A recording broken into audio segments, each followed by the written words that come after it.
I didn't become a historian overnight, actually. A lightning bolt hit me in the form of a professor who I encountered when I was in college. I was actually a student of English. I was trying to get my degree in English, and I encountered a professor who came new to Arizona State University to teach for the first time a course in Chicano history, as it was being called then, the history of Mexican Americans. And when I met Dr. Manuel Servin, I found him to be quite pompous. I found him to be quite the scholar because he taught not only Mexican American history, but he taught borderlands history, subjects that I knew nothing about. But because he came to the library, and I was already working in my capacity as an assistant there before I became an archivist, we engaged in a lot of conversations because he had to come to our department to be able to find materials that related to his own research. So we became friendly, engaged in conversations, and I learned that he was a lot like my dad. He was from my dad's generation. He was educated and had a degree, a college degree, whereas my dad had a high school education. But my dad had served in the military, just like he did in World War II. My dad came from an impoverished background, just like he did. My dad was born in Mexico, just like he was. My dad didn't learn English until he went to school, just like he did. So I found a lot of similarities between the professor and my dad. But what I also learned was that Dr. Servin knew nothing about life in a mining town. And he knew very little about the struggles of miners like my dad, who fought for their union to equalize wages and to bring integration into the workplace, and the importance of unionism.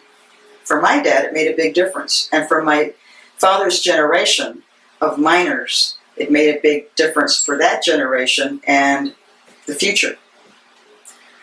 So when I learned that Dr. Servin, in our conversations, I was teaching him in a way about my own background and my father's background.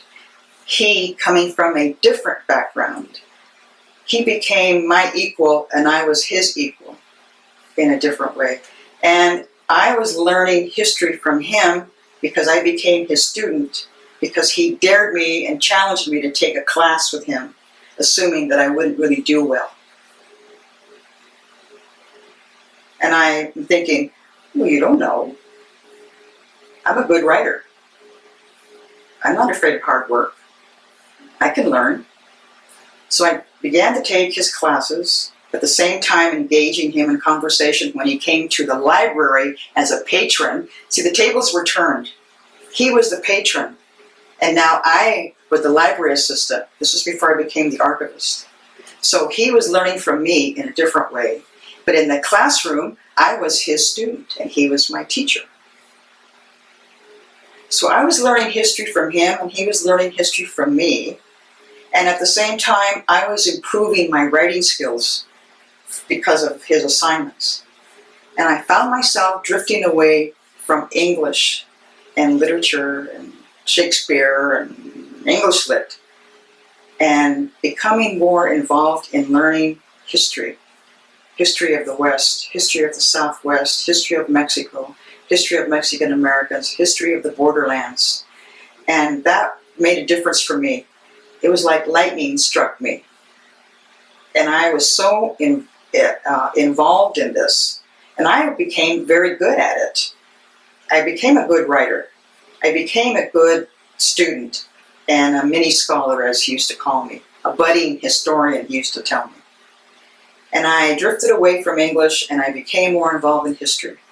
And so I became his student and he was my mentor for many, many years. So I have to say that if it hadn't have been for Dr. Manuel Servin, I probably wouldn't have become the historian. Which is good or bad, I don't know.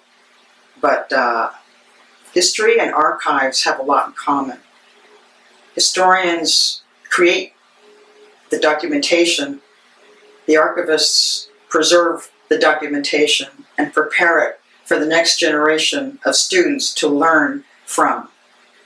So history and archives are really quite the same in different ways. So my role as a scholar and my role as a historian blends in with my profession as an archivist, because I'm also the archivist, teacher, historian, the activist, archivist. So that's how I see it.